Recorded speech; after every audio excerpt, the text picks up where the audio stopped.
Добар вечер, вие слушате Радио Канал 103. Ова е емисијата Дансе Макабре со своето 510-то издание.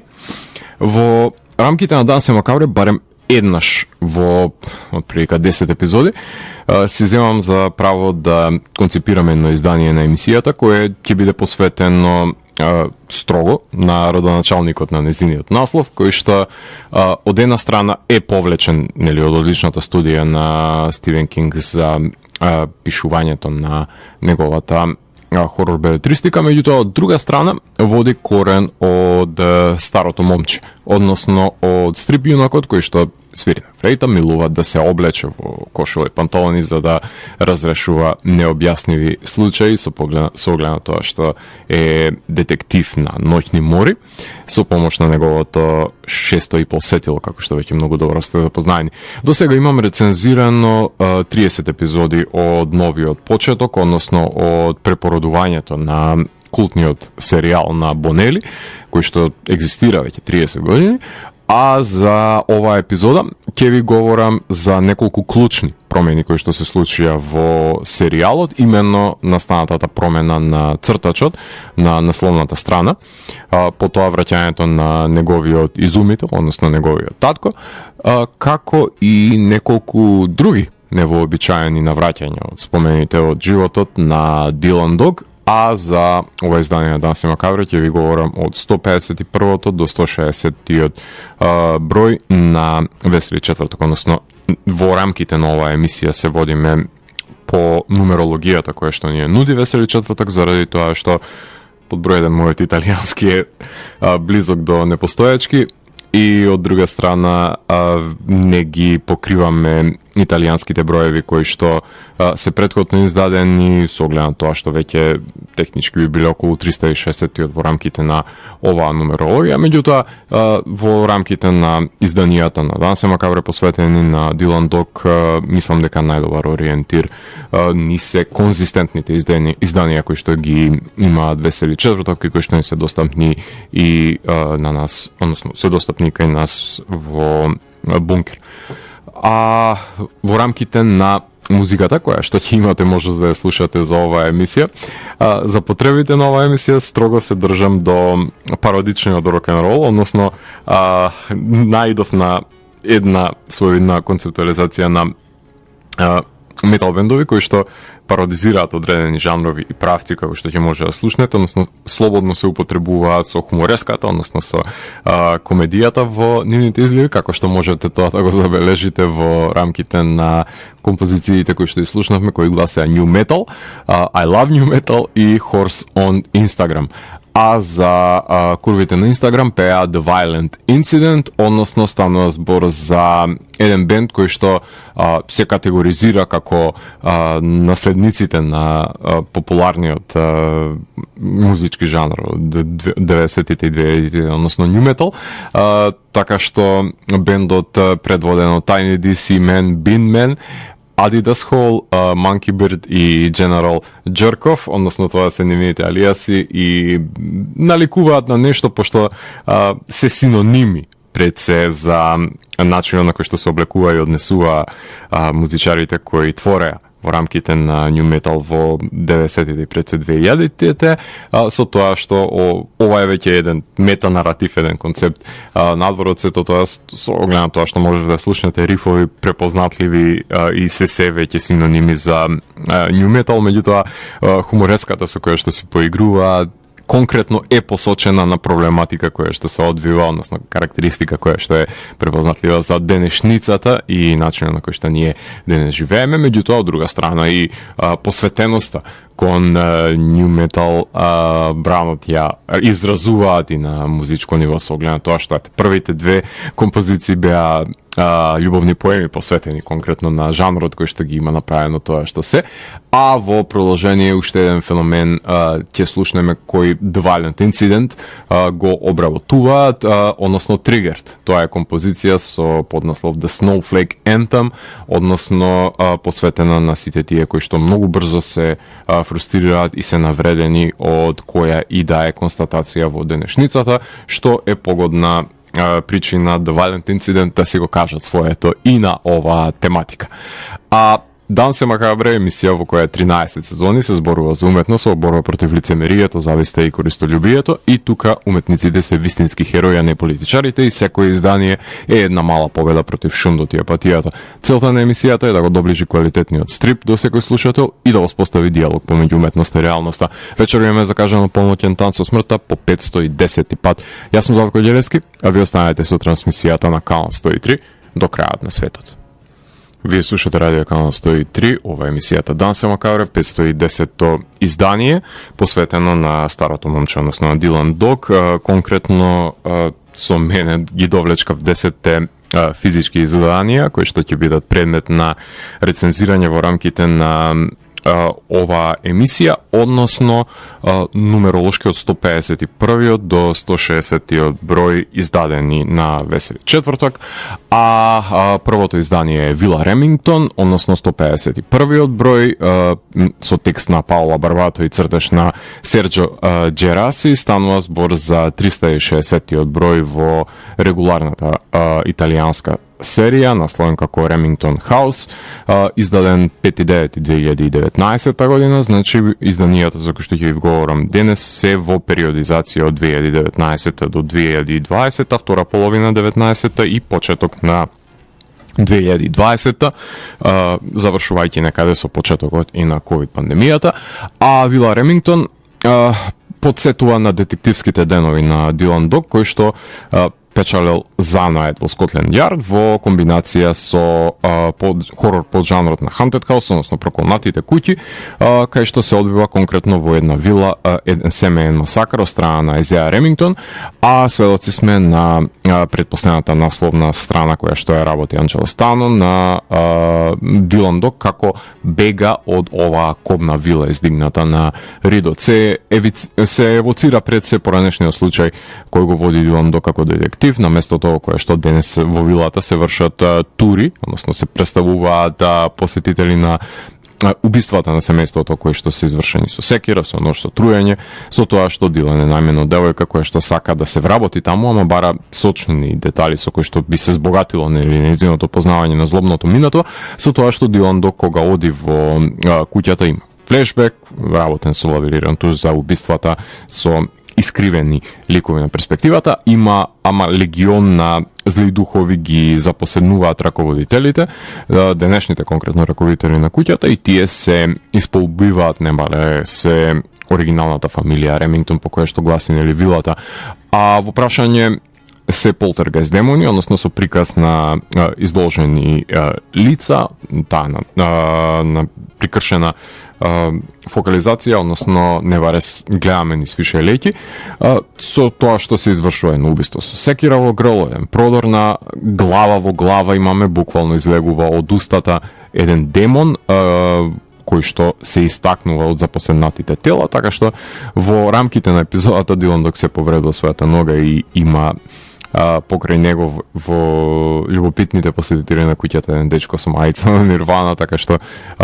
Underdog со Underdog се врзуваат, а куќата памти се, секој има своја улога во неа, па и Дилан, и убиствата се одвиваат по редослед како и што биле извршени, така што Дилан мора да спаси две девојки, се разбира, во поплава во која што се истакнува контрастот на сенките со белината во еден пеколен циклус на повторливо горење на куќата, на репетитивност епизода, работена малтене во манирот на The Shining, на Evil Dead, на Amityville Horror, на House, така што култни хорор филмови кои што се врзани и се базираат на овој концепт на проколнати куќи. Барбато може да напише, според мене, подобро продирање во психата на Дилан, тоа го направила порано и тоа како, затоа што сум читал многу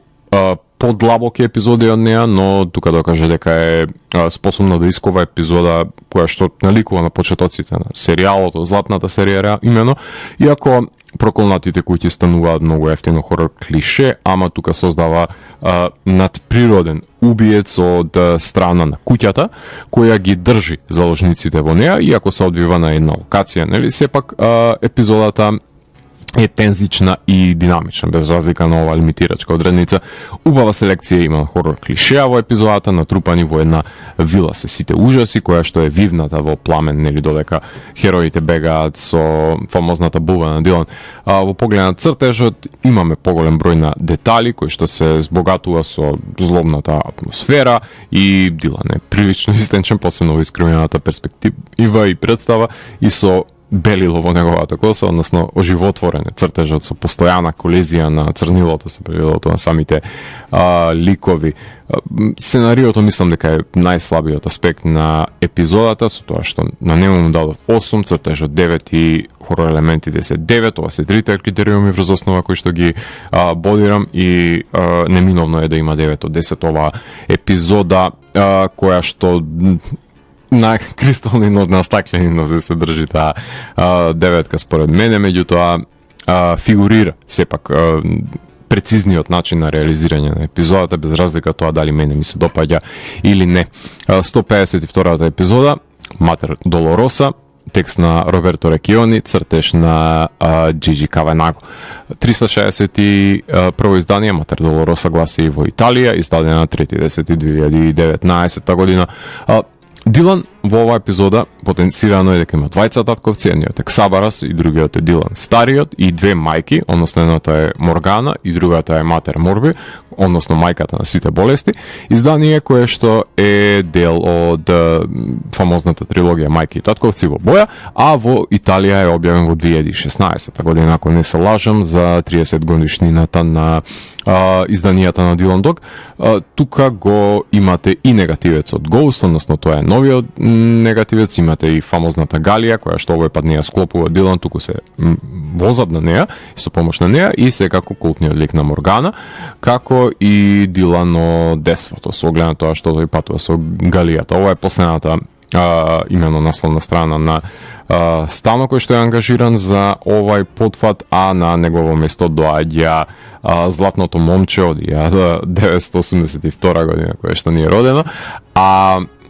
го работи цртежот на ова епизода и тој го презема кормилото од не баш наредната, меѓутоа од епизодата која што следува по неа, и до ден денес ќе го гледаме неговиот прекрасен цртеж како неговите акварели ќе бликаат на насловните страници, што е феноменален избор според мене за модернизирање пред се на визуелниот печат на Дилан Дог. Галијата символизира пред се победа на човечкиот разум над природните сили, со оглед на тоа што се бори со брановидните монструми на немирното море. Малиот Дилан Дог е болен во оваа епизода, Ксабарас бара лек за да ја надмине болката и пред се животот. Доаѓа на бродот Матер Морби, која што вметнува сон во сон, со тоа што Морби е заодливата мајка која го краде во преградки синот, еден веќе разработен неколку децениски Едипов комплекс кој што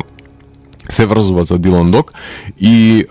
настанува едно пукање во Октоподест монструм во сокак, во прикажувањето на реалноста во овој стрип, односно Сонот во сон.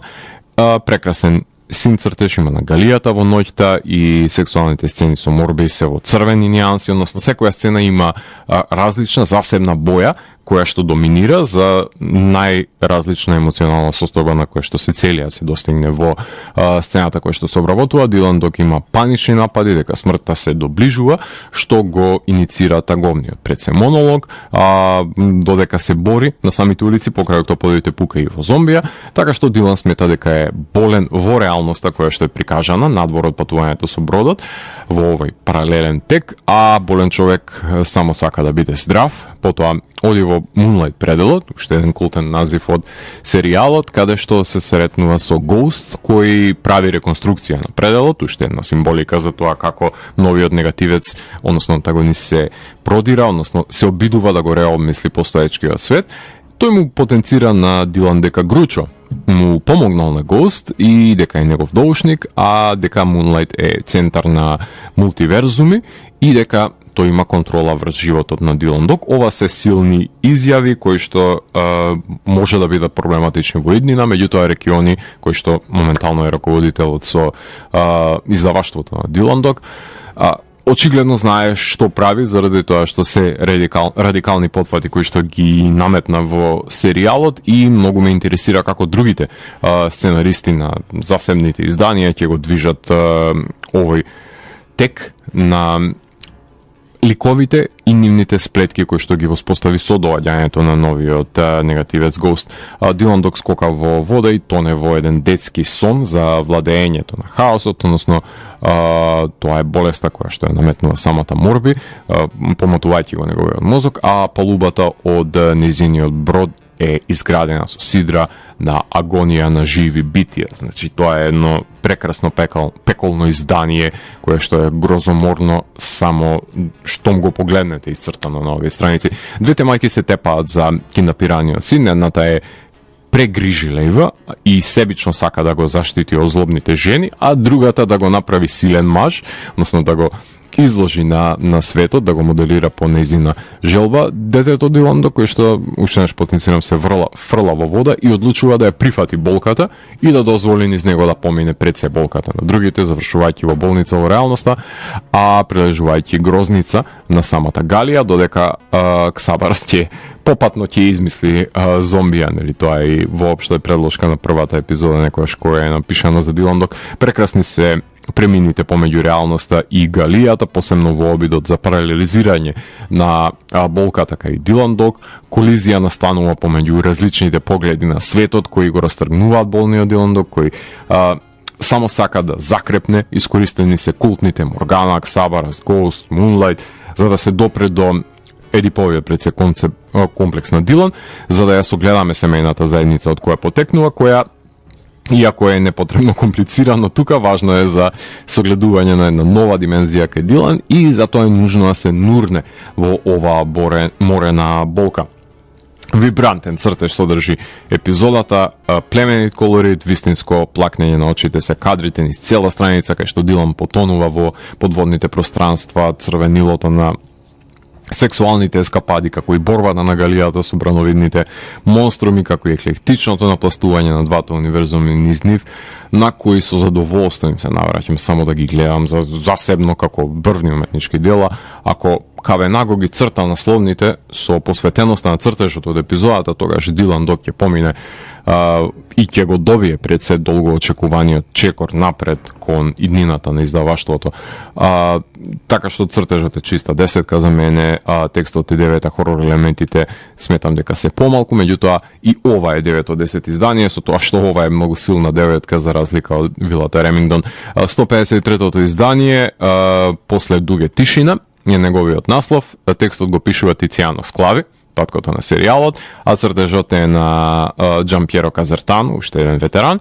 а насловната се разбира дека нема автор со оглед на тоа што е бела, празна.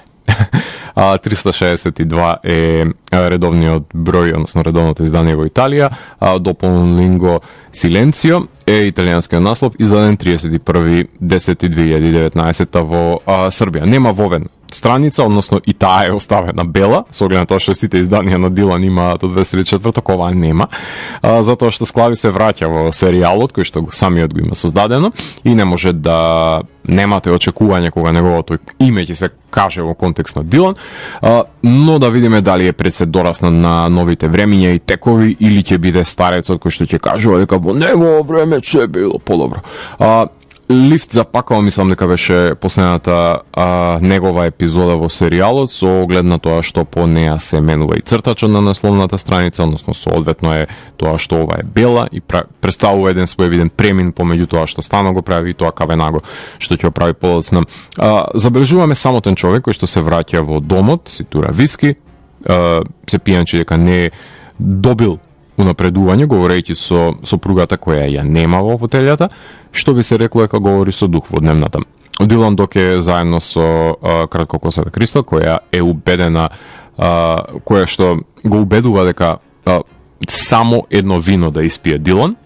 што значи дека почнува спонтано Дилан Дог да се алкохолизира, односно да пие, што нема да го спречи да заврши во кревет со неа. Таа дожлива ноќ, а пијаницата во прологот Овен е неговиот клиент кој го гледа духот на сопругата која што умрела со анеуризам на фотелјата во неговиот дом.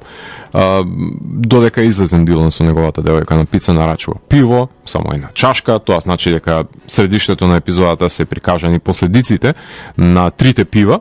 како што е еректилната дисфункција на Дилан, отпуштањето од работа на Овен, потоа возењето под дејство на алкохол на Дилан. Овен во меѓувреме бара одговори во црква, меѓутоа наоѓа тишина, уште едно реферирање на насловот, а Дилан оди кај професорот по спиритизам Адам, кој и порано се појавува во серијалот, а насреде епизода има скецирани духови помеѓу луѓето, откако Дилан док ќе почувствува тело на дух од жената во кревет, затоа што има фотографии на уловени духови на портрети кои што се наоѓа во средишното на епизодата. Како едно интермецо, Дилан носи девојка да го гледаат Phantom of Paradise на Брайан Де Палма, што е уште една филмска референца во рамките на овој серијал.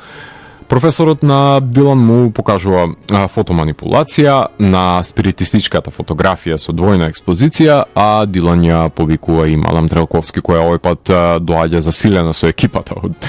Молтен и Инсидиус, истражувачи на духови кои покрај нејзината сеанса не идоа само на тишина, ше едно реферирање на празната насловна, кога Дилан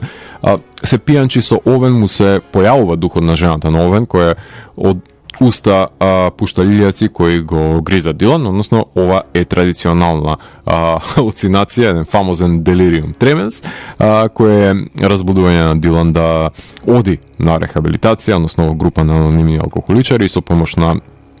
Кристал да се избори против неизлечивата болест, одбивајќи алкохол.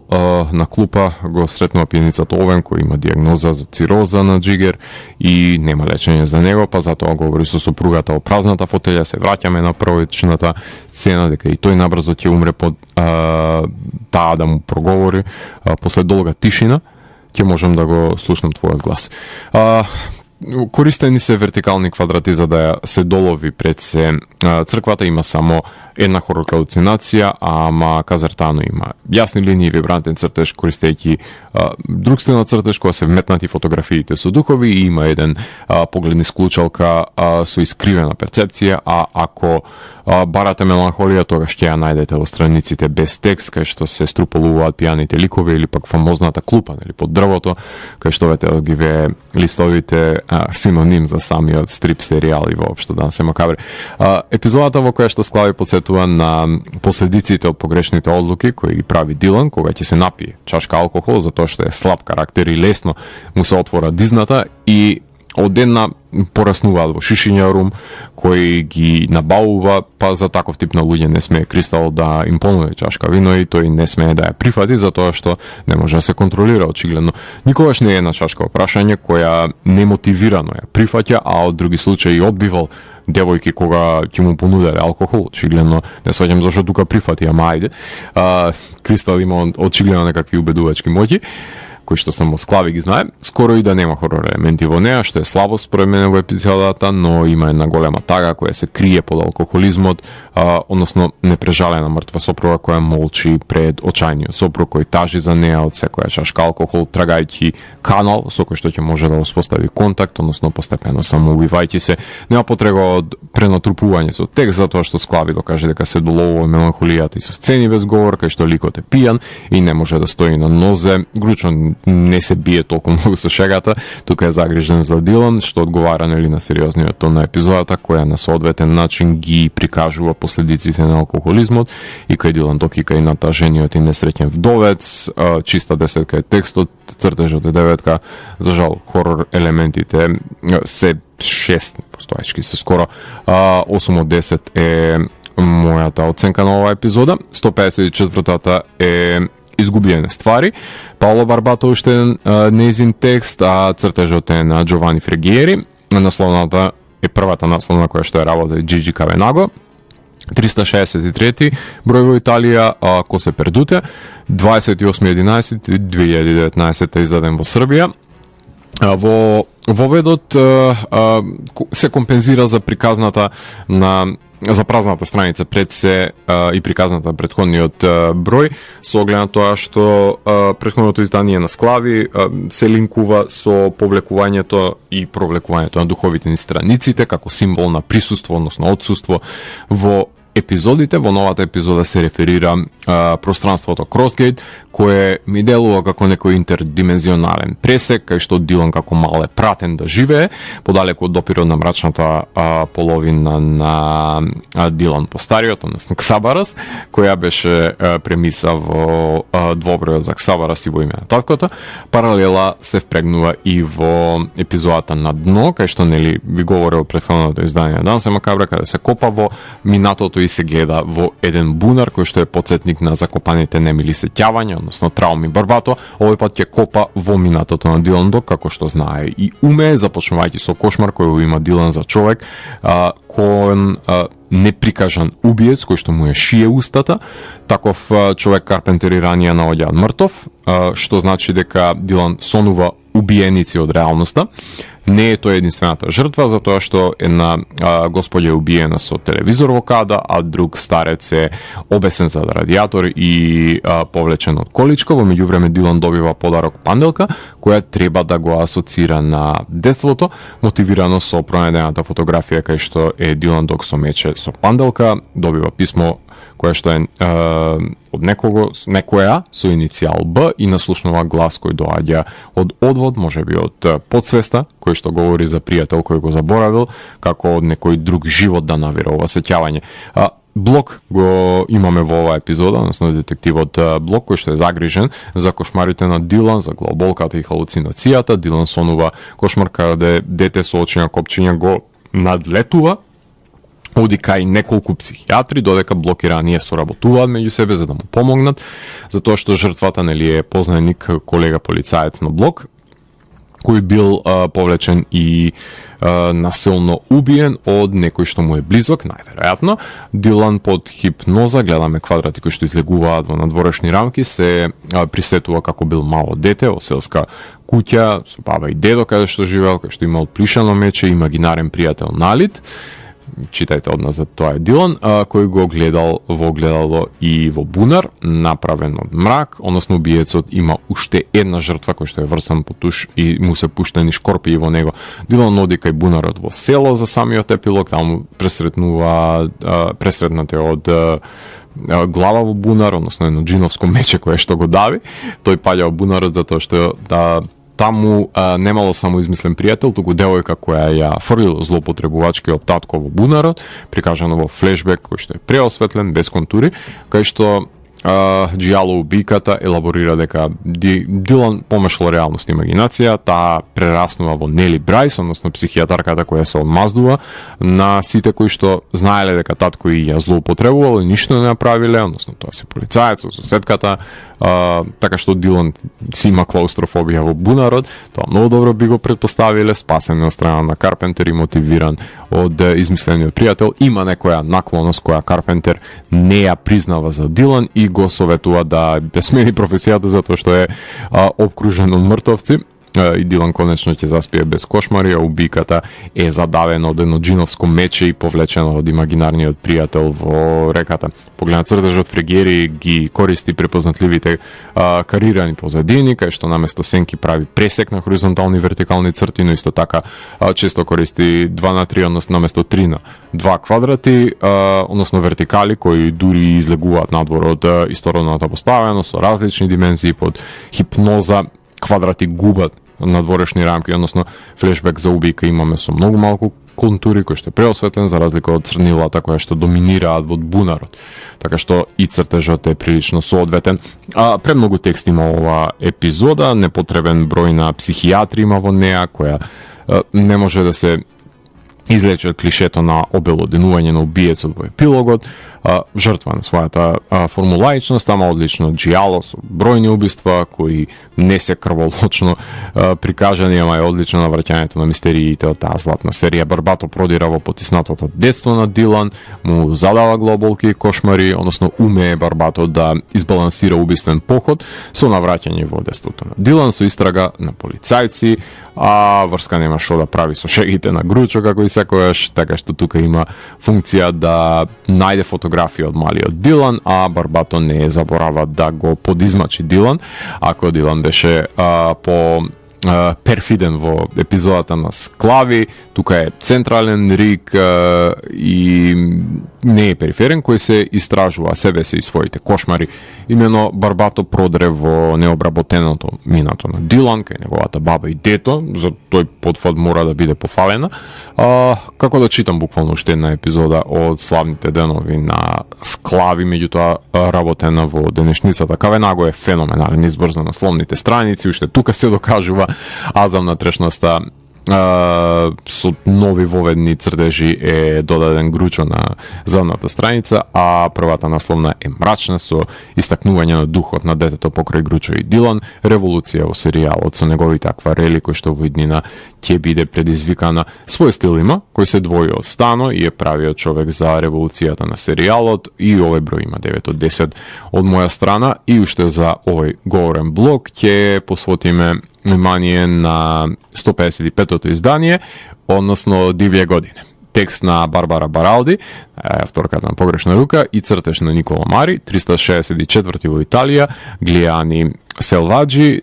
издаден на 26.12.2019, односно последно издание на Весели четвртак за 2019 година. Насловната ќе забележиме во манир на Сиди Ненси, односно Дилан и неговата девојка, во крвав фазон се разбира. Говори Баралди дека ќе направи да биде Дилан роуди на бенд кој што се вика Bloody Hell, кој е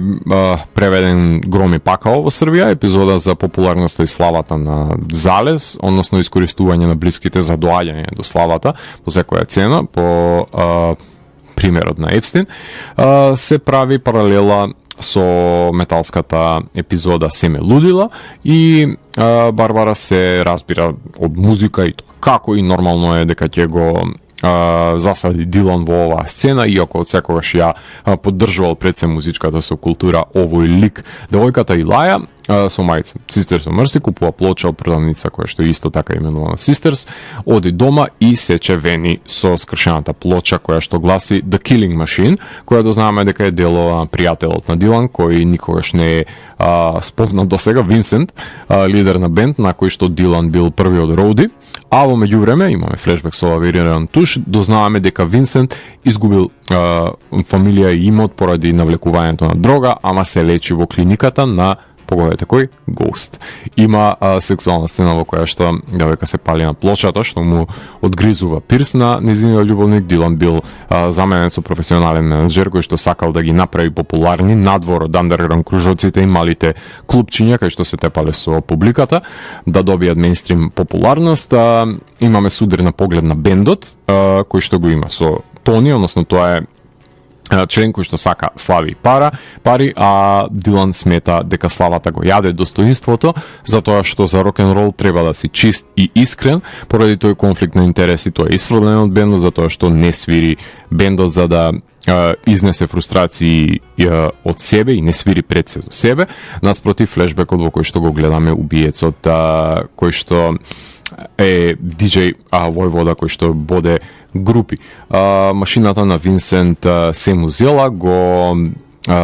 прегазила и направила бесен тест да биде со празен дом, односно тоа е цената на славата која што ја плаќа. Во средиштето се запознаваме со иркињата Емили, која што ќе спаси Дилан на среде толпа на свирка да не биде згмечена, што е честа појава. Се разбира љубов помеѓу нив дека ќе се развие, а Дилан подарува Синџир со Галија и оди на турнеја на кларинет на во куферот, откако Емили ќе изгледа филм со другарките и си оди сама дома, ќе следи нејзин демнач со бридж и ќе го пресече вратот во ноќта. Дилан е натажен и зад секоја насмевка се крие понор кој што ќе го утеши Винсент прети самиот да земе лезди и да халуцинира, со црни маргини се разбира, односно тука се мајката и таткото на Бродо во халуцинациите, кај што се пресретнува со Емилија за која што сака да биде херој. Во крајот на оваа епизода Дилан го спасуваат од предозирање, па решава да стане полицаец и да им помага на луѓето, ако веќе не можел да ја спаси Емили. Винсент за тоа време завршува во институцијата на Ghost и говори дека сите и служат на машината, а клубот 27 се спасиле од неја со тоа што умреле млади. Тој по излезот од клиниката создава музика за да ја храни пред се машината и тогаш го снима албумот The Killing Machine со звуците на агонија од прободените жени. На врвот на кариерата имале се, но тоа не било доволно да ја пополнат празнината од скандирање нивното име. Еден се предозира, друг станува параноичен, диџеј кога го пушта албумот почнува тепачка, удар на шиша од глава, кога подпишуваат договор за издавањето на албумот, се разбира дека тоа е и со Ghost Records, а веќе има еден обезгледен слушател на овој албум и порано ако продавал оче Винсент, сега продава бол и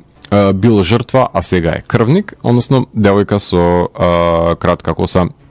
која што помошничка на Ghost го убива Винсент за да го направи вечен пред се сретнуваме во клиниката Нов живот, кога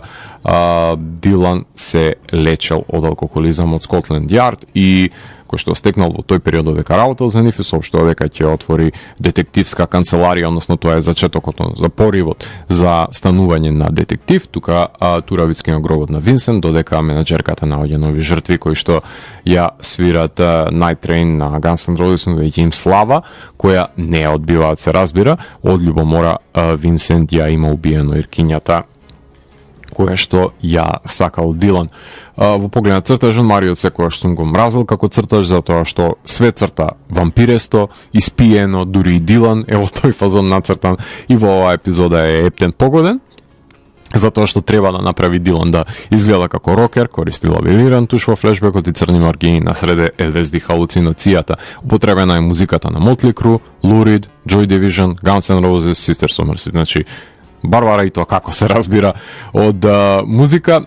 длабоко навлегува во концептот на продавање на душата и достоинството за ѓаволската слава, која што ги гмече незините робови во запчаници и секогаш има некој млад и надежен музичар кој е подготвен да ги прифати секс, дрога и рок-н-рол животот само за да стане популарен и заврши во некоја рехабилитациона клиника, ако не одлучи да си го одземе животот и се спаси од машината. Баралди многу добро го познава рок-н-рол проклетството и вметнува крвави сцени во кои што убиените се тие кои што го слушаат албумот за машината, од која нема бегство. Ако се фатат за орото, се разбира, нема да може да излезат сцени кои што се периферни, односно во контекст на главното действие, меѓутоа ги има. Проблемот е што ова се големи настани од минатото на Дилан, кои што се креација на Баралди, кои имале значителен удел очигледно во неговиот живот, еден рок-н-рол живот во кој што го нема гручо, ниту блок, кај што Дилан ги пресекува животните патишта со Винсент Баралди, колку што умее да прикаже емоционална поврзаност на Дилан, например со Емили, толку подобра е поврзаноста, например, со пријателот од бендот Винсент, така што внесува душа, но и тага покрај рок-н-рол во серијалот, кој што со еден повпечатлив флешбек од сегашноста кој што го нуди, така што и тука текстот е десетка, цртажот е нешто послаб и присутни се хорор елементите, така што и ова е деветка која што можам да ја дадам на овој серијал, меѓутоа е една од поквалитетните епизоди кои што имам прочитано од него. Тука ќе направиме една кратка музичка пауза, односно во продолжение слушаме две пародични изданија, односно ќе ги слушнеме Некрогобликон. Тоа е всушност еден пародичен бенд кој што ни доаѓа, мелодичен дед метал бенд од Лос Анџелес, Калифорнија, кој што континуирано пеат за Гоблини. Ова е нивниот пети, ако не се лажам, долгосвирачки албум, кој што гласи The Fundamental Slimes and Humors, издаден претходниот месец, односно 2018 беше последниот нивен албум претходно, Welcome to the Bonkers, а од овој албум, односно од The Fundamental Slimes and Humors ги слушаме Right Now, Goblin Future и Gin, и потоа ќе ги слушнеме, односно ќе се надоврзиме на нив со уште еден пародичен рокерол состав, односно комичен метал бенд, се извинувам, од Аризона, кои што моментално функционираат во Чикаго, односно во Илиноис, Humorcore, си го нарекуваат овој музички правец, кои што се бендот Psychostick, кои имаат претходно 5 студиски албуми и издадоа една компилација која што го носи насловот End Stuff, _End Stuff, која е збир на претходно дигитални композиции кои што се синглки, нови снимки од претходни албуми, изгубени песни, EP-а, една комбинација на прилично интригантни обработки. Пред се, со тоа што ќе слушнеме Ghostbuster, Metal Dona Medley, и ако имаме време ќе ја слушнеме Megaman. Така што уживајте во Necrogoblicon и Psychostick, и потоа се враќам утре да ви говорам за преостанатите 5 изданија на Dylan Dog. Вие слушате Радио Канал 103, ова е емисијата Дансе Макабре со своето 510-то издание, во кое што ви говорам за Dylan Dog, именно рецензирав 5 изданија од 151 до 155 број. И за самиот крај на емисијата, преостанатите 5 кои што се предвидени, додека дојдеме до финишот, односно 160-тото, а 156-тиот број од изданијата на Весели четвртак е насловен Хронодрама, по текст на Карло Амбросини и цртеж кој што го има работено Амбросини заедно со Вертер дел Едера. 365 е во Италија од регуларната серија, насловот на оригиналот исто Хронодрама, издаден 23.1.2020 година. Тој што не верува во ѓаволите им припаѓа на нив, гласи самиот вовед од епизодата, се посочува повратништвото на Арлекинот Карло, цртачот е на графичката новела на Склави, односно Гласови воде, која што доби своје српско издание, а времето е замок во оваа епизода, затворен од светот, а можеби во него се ѓаволите веќе пристигнати помеѓу блиските. Ова е краткиот пролог кој што треба да резонира како лајт мотив. Во епизодата Дилан добива 5000 фунти и книга на писателката Аида, која што го поканува во низината вила да го реши случајот, каде што се огручува одат кај богаташката, која што гледа дух на девојчина љулјашка, а автохипноза која што се спроведува преку автохипноза смета дека е во прашање постоењето на овој дух, затоа што Дилан го погледна кога го допрета, нешто ја спречува и да излезе од имотот, смета дека е тој дух, кај што некој едног ги убил родителите на девојчето, како што можеме да забележиме од една нема сцена од 1991 година, кога ликвидаторот го зема бебето во кошница од како ќе ги убие родителите со истрели. Бебето е всушност Аида, одгледана од богаташ, од банкарот кој што е богаташ во вилата, како паралелен свет е цртежот на Вертер со црните очила на Гручо и огнениот автомобил, наспротив флешбекот од 1991 година, кога е отстранен платениот убиец од шефовите во шахта пред саат на куќата, кај што во иднина Дилан го наоѓа скелетот. На крајот на епизодата дознаваме дека кошмарот на Дилан е реалноста која ја црта Вертер, односно еден од пеколите, кај што во еден назад го носат девојчето, кое што не го примаат родителите, еден пазар полн со анималистички демони кои што и пресретнуваат, предводени од самиот Арлекин, односно еден самостоен демон, како што е напоменат, кој раководи со пекол надвор од пеколот, за кога ќе се распока со AK-47 во демоните Дилан да избега заедно со девојчето и ќе се пресретне со бубата од реалноста, значи двата паралелни света се судираат, која ја вози Дилан заедно со Рания, и тогаш ќе избега Аида од вилата, а Рания на Дилан ќе му каже дека Аида била мртва одамна во сообраќајка. Дилан го посетува имотот, кај што од време на време се љулјашките. Цртежот се разликува по карикатуралниот стил на Амбросини и во прецизниот цртеж со силен контраст во линиите на Вертер, за разлика од сенчењето на Карло, иако се различни си ја вршат функцијата според мене, посебно кога се световите во колизија од левата и десната страница. Ова е мистерија за паралелни светови и флешбеци, меѓутоа за жал хорор елементите се држат на минимум. Безцелна брканица во средиштето имаме на епизодата со паралелизирање на времињата кои се напластуваат врз мистеријата која не води никаде.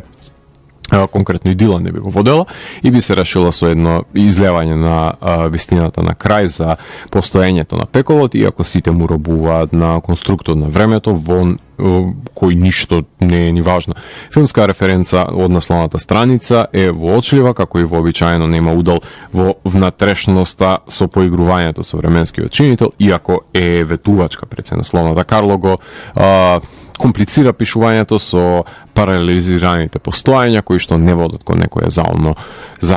надоградување, туку содржат изговори за постоењето на духовите имено.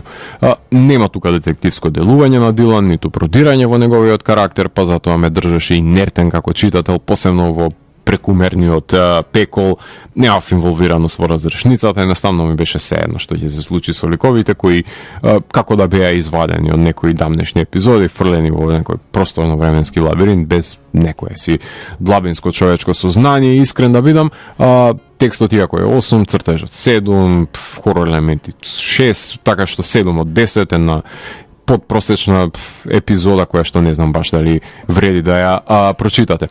157-та е Дан Породице, а текстот го пишува Рикардо Секи, цртежот е на Валерио Пичони и Маурицио Ди Винченцо, 366 е оригиналното издание во Италија, Il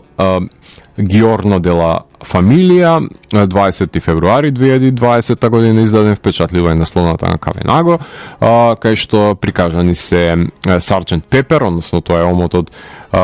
на бендот Битлси, само што ликовите се скелети, а помеѓу нив е Дилан, што би било може би релевантно за младите кои што не знаат кои што се Битлси и не ја слушаат музика нели постара од 2000-та година, не па да знаат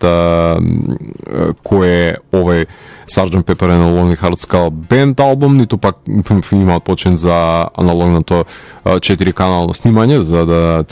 го ценат пред се ова ремек дело на Битлси. Сценаристот е син на креаторот на Алан Форд и има пишувано Нейтан Невер, уште една музичка епизода по Дилан Панкерот, како што изборува во минатиот дел од емисијата. Овој пат старец купува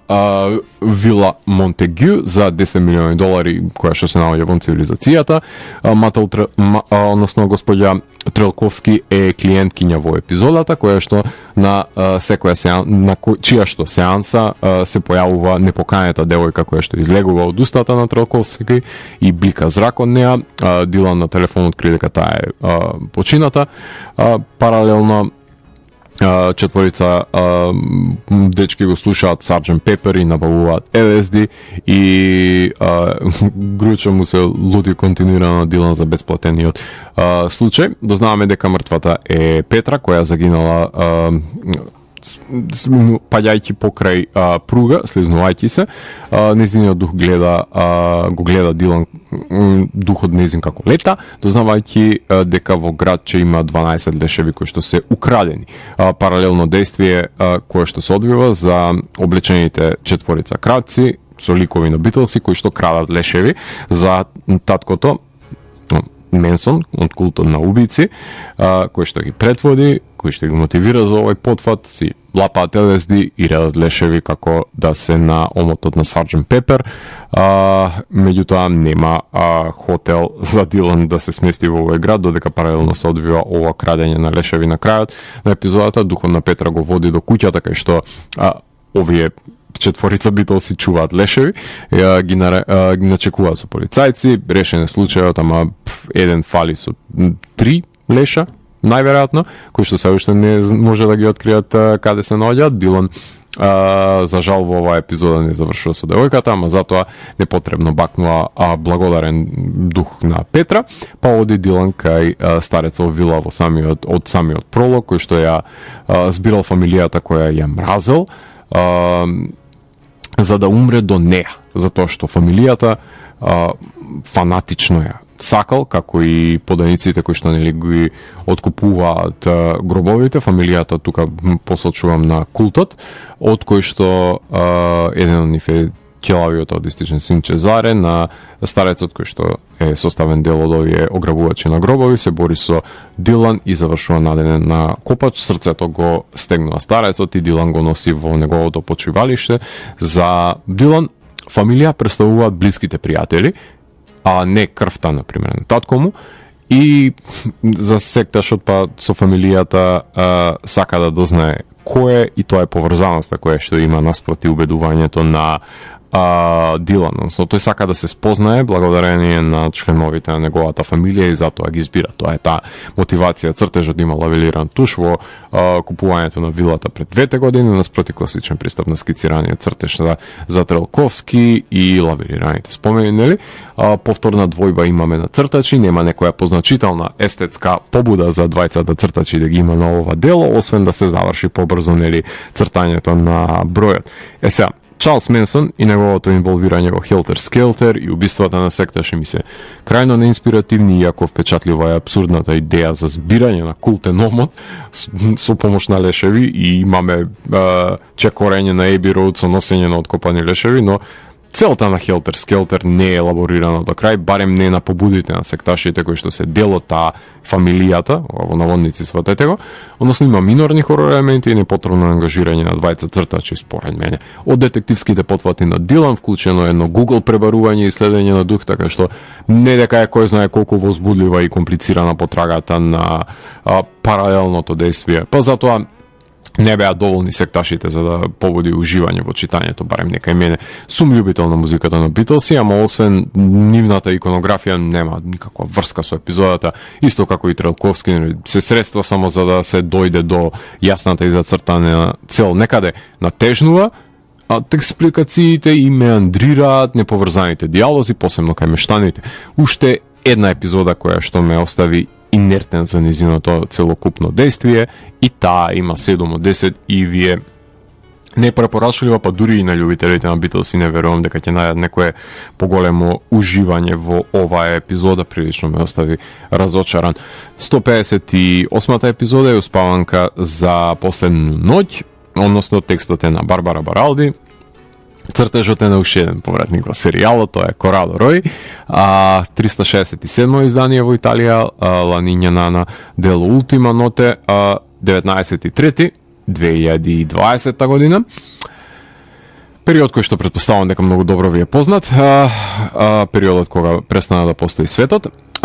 Дилан гледа во грамаден рингишпил во облик на костурска глава, тоа е насловната на Кавенаго, спремен да го проголта Дилан. Тоа е пред се концепирањето кое што го има за оваа епизода, што одлично е, реферирани се Туна Страве и Дилан во земјата на чудата како инспирација за таа карневализирана премиса, како Луна парк хорор епизоди кои што пред се фигурираат, како и култната, нели, дугачки поздрав, се извинувам, дугачки поздрав од пред се на визуелен план поради летачкиот рингишпил во универзумот. Од вовето можеме да заклучиме дека рингишпил пред се изложување на хорор во реалноста, уште мали нозе, предизвикувајќи страф и гадење во исто време, што значи дека едни од моите најомилени сценаристка и цртач, ако ги обеди на силите во епизодата, се разбира, очекувањата сака дали не ќе бидат големи, стравувајќи дека ќе се омажира можеби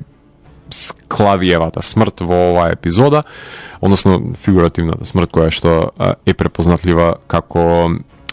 фигмент на имагинацијата на Дилан или воопшто неговата сопатничка. Во оваа епизода додека на врвот на страницата е испишана приспивната песна за злокобноста на ноќта, забележуваме момчето Сем кое ја одведува мајката на во подрумот кај што се наоѓа група на демонски деца и ја убиваат со турната полица врз неа и ги го одведуваат момчето Сем со нив. Клиенткињата на Дилан му соопштува дека Сем е повлечено момче, чиј што татко му мисли дека починатата мајка го разгарила, а Дилан претходно играше шах со еден куклар под бреза и постојано губеше од него, алудирајќи на фамозната епизода на Дилан до кога се игра шах со смртта. Сем имал имагинарен пријател Джейк, исчезнувале деца од родителите во реалноста и на состанок со полицајците се истакнува нивната фрустрација. Кукларот ја изнесува теоријата дека децата се бунтуваат затоа што нема бајки. Бајките биле одлика на природната селекција и затоа што нема повеќе зол волк за да се плашат од него, така што самите деца станале зли волци. Вметната е приказна за актерка, односно дете која го полева незиниот менаџер, која искористувал незината слава, а таа глумела само поради соништата кои што имале родителите за неа, а не незините. Односно, споделена бајка како засемно поглавје во кое се прераскажува повеста за раскажувачот, кој израснал во Грција кај куклар, кој откако му умира жената, тивко детерира и кукларскиот занает го презема синот, кој сега е пораснатиот куклар, кој како мал не го дружеле и пред се го исмевале поради неговиот изглед, дека татко му си играл се уште со кукли, а тие му биле пријателите со кои што оживувал илјадници приказни. Децата со секира кршат бубата на Дилан, па испишуваат фир над зидот, дивеат како во Over the Edge и Assault on Precinct 13. Во крајот деца со ножеви се спремни да убијат возрастни во паркот Джојленд, уште една Стивен Кинг референца, која го прекрстиле во Фриленд по ненадејаната смрт која настанала, што значи дека мора да се влезе во потера во соба со огледала и куклар да држи внимание на децата со неговите приказни, како еден Пайт Пайпер, во кој што бајковидни антагонисти како Страшилото, Вештарката, Марципан, Колачето, картите со прободено срце од Алиса во земјата на чудото, од грозието со заби и лисицата ги плашат децата, а тажниот крај лежи во срцевиот напад на прераскажувачот на приказни кој се откажал да прераскажува затоа што татко му ги радувал децата, а тој само измислувал чудовишта за да ги плаши затоа што и игра шах под бреза, представен како несватено дете пред Дилан Доки, кога ќе умре, ќе се изгуби хипнозата, Пайперска, која што има врз децата, кои ќе се вратат кај родителите, освен Сем, куклата со напевот дека нема искупување без страф. Цртежот Корадо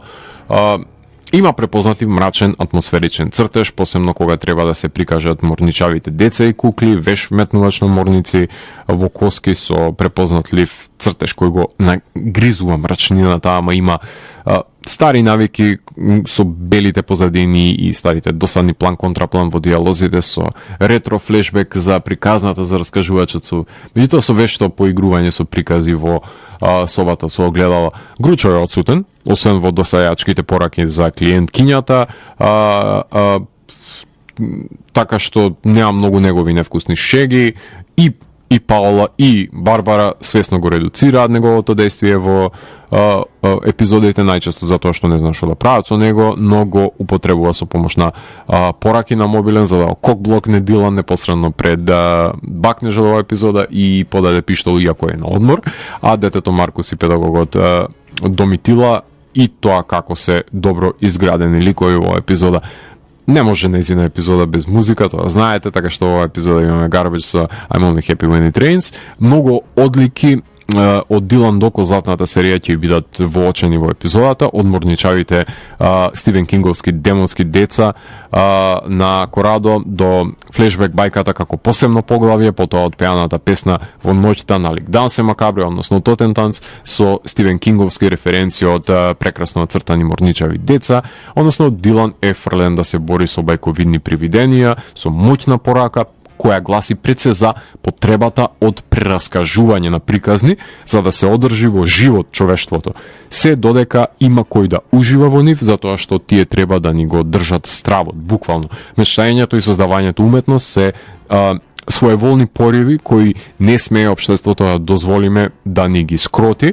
ако извираат од нас, а не ни се наметнати пред се, туку ги правиме од сопствена побуда. добра на секое рамниште, хорор атмосферата се провлекува од секој кадар.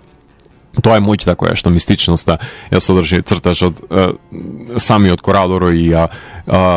интензивира, децата само сакаат да живеат како што милуваат, а не како што им е наредено, исполнувајќи ги сните на родителите, а не собствените, така што прашање е кој е всушност антагонистот од приказната која што се објавува во Србија кога ќе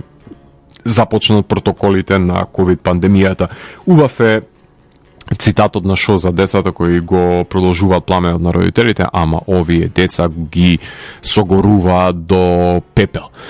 9 од 10 е високата оценка која што има оваа епизода според мене. 159-та е Корак Анџела, Джиджи Симеони го пишува текстот и цртежот, 368 во Италија, Il Paso dell'Angelo, 16 април 2020 издадена во Србија. Што ќе ти се споредни ликови како Карпентер и Раким, ако не се ни појавуваат во една епизода, мислам дека е вториот пат кога ги напоменувам во рецензирањето на епизодите, не ни знаеме нешто за нив дополнително до сега, па затоа оваа епизода ќе послужи да се запознаеме подобро со нив, конкретно со ранија, а некој ја гледал Суспирија пред да почне да ја прави епизодата, што е очигледно од самиот Вовет, со дождот пред балетското училиште. Не може по-интензивна референца за Суспирија. Балерина е убиена со незиниот каиш околу врат, друга се самоубива скокајќи од прозорец, две балерини, значи се самоубиваат, што не може да биде коинциденција, што раѓа истрага во балетското училиште, белината искористена од позадината да ги прогонува ликовите. Строгата професорка, кај која што одат Карпентер и ранија, говори дека умреле просечни балерини, кои биле под просекот на престижното училиште, за кој што не е грижа. Раким е револтирано од низината ароганција, а Гручо има опасен хумор за тоа колку Дилан сака балет наспроти Dirty Dancing. Дилан оди андеркавер во школото, а неговиот флерт со Раким и не е на одмет во оваа епизода, упаѓа во дом на Вилсонова, односно професорката, сретнува монструм кој што јаде месо кој бега, а гледаме една референца на СС учител по балет со кој што го предава невозможниот потек, кој што денес Вилсонова го предава, односно тоа е флешбек со коцкички за нацистите. Дознаваме дека Раким била балерина во минатото, а сестрата на Вилсон е во количка која што оди кај што оди Раким и е во несвест, односно таа е врзана и облечена во балетското пе, кога СС монструмот Вилсон покажува скок, в невозможниот скок пред се го демонстрира, а Дилан ја пука во глава СС монструмката, херојот го убива монструмот и ја бакнува Раким. Во болница Тајлер Карпентер покажува дека и тој има чувство за неа, што комплицира работниот однос, меѓутоа двајцата ја сакаат очигледно. Убаво беше што можеме да видиме Дилан како прави некаков детективски потфат да се инфилтрира во балетското училиште, да иде андеркавер и дури не може да го препознаете од колку што е ефикасен. Премногу има диалози оваа епизода, премалку има акција, слаба е атмосферата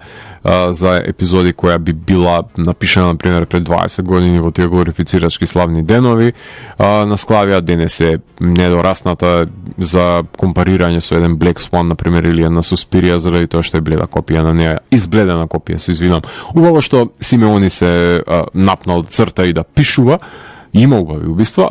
како во старите времења, ама се движи по истрасиран пат и не внесува, ама буквално никакво освежување во серијалот, освен ако тоа се смета за освежување, инволвирање на Раким повеќе отколку што сме навикнати да ја гледаме. Сметам дека тоа е недоволно за Дилан Док.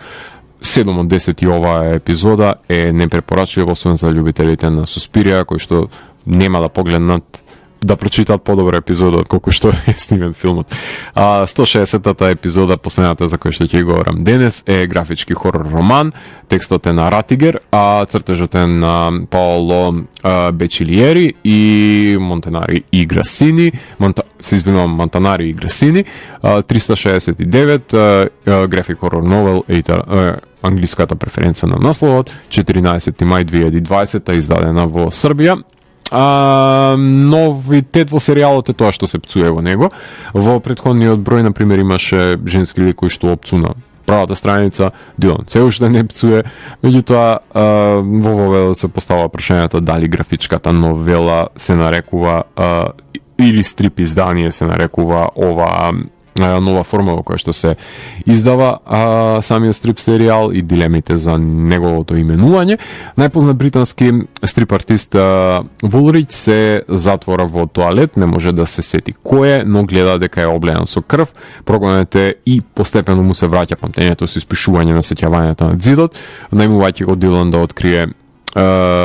убиство на неговите блиски кои што умираат налик ликовите во неговиот стрип. Има две наративни теченија со луцидни премини помеѓу, кај што се расветлуваат убиствата, што е инвентивен концепт пред се, кој ја одржува тензијата за тоа каде се крие вистинитоста помеѓу нив. Минималистичка имаме карикатурална белина во WC шолјата, човекот оди во тоалет со крвави раце, не знае кој е, знае дека умее да црта, го црта Дилан на зид и толку од белината. Стрип цртачот во црнината со девојка му го вика во кревет, доста црташ му вика, тоа е клиентот на Дилан, има расправија помеѓу Улиси Кинг, што е графички роман, а што е стрип. Убиен е преведувачот и менаџерот со пресечени уши, јазик и прсти. Дилан чита дела за шармантниот стрипаџија Вулрич, кој го сакаат жените очигледно. Убав луциден премин има во кој што ликот од тоалетот го црта делот од реалноста, кај што пренесува завршен стрип Вулрич. Досаден според мене вториот чин со арагантната издавачка која што вметнува можни инволвирани колекционери хорор филмаџија, кој мисли дека е над Ардженто и Кјубрик, што нема ден денес таков режисер. Дилан Сораким оди на гала забава, има старошколски линии без сенка, употребени празнина во тела, карикатурален пристап, испишан стрип на зидот на тоалетот постепено како се одвива епизодата, така се збогатуваат цртежите. Од WC шолја излезе мртва риба со нозе како джинджиито фазон, а во реалноста најдено е обесено женско тело без глава за нозе, а во домот на цртачот имаме глава на девојка на зид закована со дланки. Тоа што фалеше од телото всушност, како во неговиот предаден нов стрип. Дилан се сомнева во стрипаџијата, односно клаустрофобијата во WC подобро нацртана од страна на бачилиери во делот од старците. Повеќе ми се допаѓа неговиот крај отколку од демонскиот епилог на старците. Стрипаџија да ми ти бил канал за демоните од пеколот, како што говори главата на зидот, кое што го гори Дилан стрипот, паѓа стрипаџијата без рогови од прозорецот, но повлечен е во WC-то од пеколот, кај што останува заробен во белината на страниците. Уште еден од многуте пеколи кои што се наоѓаат во Дилан Дог серијалот, така што 8 од 10 е оценката на оваа епизода, која има една прекрасна игривост помеѓу двете паралелни теченија и како се испишува стрипот визави тековите во реалноста. Така што ова беа 10 изданија кои што морам само на крај да ги подредам од 10 до прво место по нивниот квалитет, односно на 10 место се наоѓа Хронодрама, 156 број. На 9 место се наоѓа Корак Анџела, 159. На 8 место е Дан породице, 157 број. На 7 место е последната епизода, графички хорор роман, 160 број. И на 6 место е После дуге тишина, односно Склави со 153 број. Тука може да ја преполовиме листата со тоа што првите 5 места се деветки и сметам дека првите 5 и тоа како се задолжителни, вклучувајќи ги и После дуге тишине и графички роман, односно 6 и 7 место. Последните 3 места Дан породице, Корак Анџела и Хронодрама апсолутно не препорачувам ниту стари љубители, ниту нови љубители на Дилан да ги препорачаат. 5 место Вила Ремингтон. 4 место Изгубljene ствари. 3 место Успаванка за последњу ноќ. 2 место уште една епизода на Баралди, односно Дивија године, панкерскиот Дилан. И прво место дефинитивно Матер Долороса, и немам никаков одговор зашто не би била Матер Долороса најдобрата епизода, бидејќи е пребогата со содржина и допира во Рекион знае како да продре во минатото на Дилан и да постави многу важни прашања за неговиот развој. Така што Вила Ремингтон, Изгубljene ствари и Успаванка за последна ноќ, Дивја година и Матер Долороса се епизоди кои што секој му ги препорачал заради тоа што содржат квалитети по кои што е препознаен Дилан Дог стрип серијалот. А за крајот на емисијата ќе слушнеме единствениот сериозен бенд со сериозна тематика во рамките на оваа емисија која што ќе ви ги представам, односно имаме време за 2-3 композиции. Ќе слушнеме Dead Flowers, ќе слушнеме Isn't Everyone и се надам дека ќе имаме време и за Excess да ја слушнеме на крај. Имено станува збор за бендот Health, кој што го издадува нивното 6-то студиско издание Disco 4, односно вториот дел на првото издание кое што беше 2020 објавено. За Лорна Виста станува збор за бенд кој што ни доаѓа од Лос Анџелес, noise rock индустријал влијание, со тоа што има одлични соработки на последното издание. Не знам како успеале да соработуваат со овие прекрасни гости кои што ги има, како на пример што на првата композиција ќе слушнеме Попи, на втората композиција ќе слушнеме Nine Inch Nails, на последната Perturbator. Згора на тоа ги имаат Lamb of God, имаат Horror им гостува на едно од нивните изданија, така што композиции на овој албум, така што има прекрасна листа на соработници кои гостуваат и во тоа ќе се уверите во избраните композиции за ова издание. Јас сум Златко Ѓелевски, го затворам 510-тиот гримоар на Дансе Макабри, го враќам на полицата кај останатите изданија кои кријат тајните на универзумот. До наредното издание на Дансе Макабре, читајте Дилан Дог и 100 вампири.